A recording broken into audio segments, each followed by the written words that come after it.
Modern life is defined by a strange paradox. We are hyper-connected on a global scale, yet we are experiencing extreme psychological and social isolation. We often assume this isolation is a simple byproduct of technology, but it points to a much deeper collapse in the way humans interact with one another. To diagnose this disorder, we have to look toward a 1400-year-old text and its surprising focus on a microscopic creature.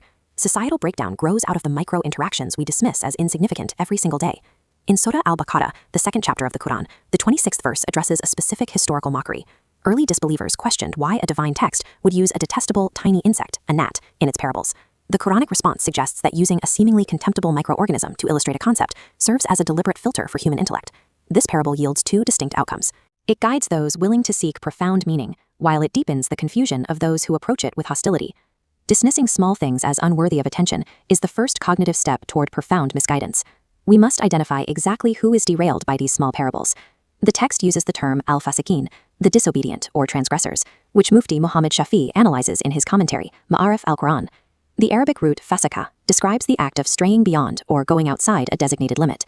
Islamic jurists apply this term across a wide spectrum, ranging from a Muslim who is a habitual sinner to an outright disbeliever who denies the truth entirely.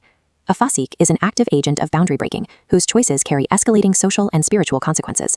The ultimate boundary the transgressor breaks is a covenant made between God and all human souls during a primordial gathering before their descent to earth.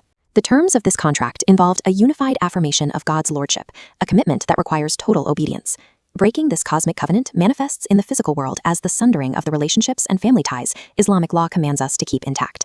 The tafsir links the rebellion against this cosmic agreement to the tangible anarchy and disorder found in human society. Verse 24 warns of the fire of hell, while verse 25 provides the promise of paradise for those who believe and act with virtue. Internal faith alone is insufficient for these tidings. Escape from punishment requires the performance of physical good deeds defined by the Sharia. The commentary insists these joys and fruits of paradise possess an objective, physical existence, cautioning against reducing them to purely psychological or metaphorical symbols. Because these rewards are objective realities, the effort required to earn them must be tangible, physical, and active. Addressing modern social isolation involves the deliberate repair of severed ties, the hukuk al-ibad, or obligations toward our fellow humans.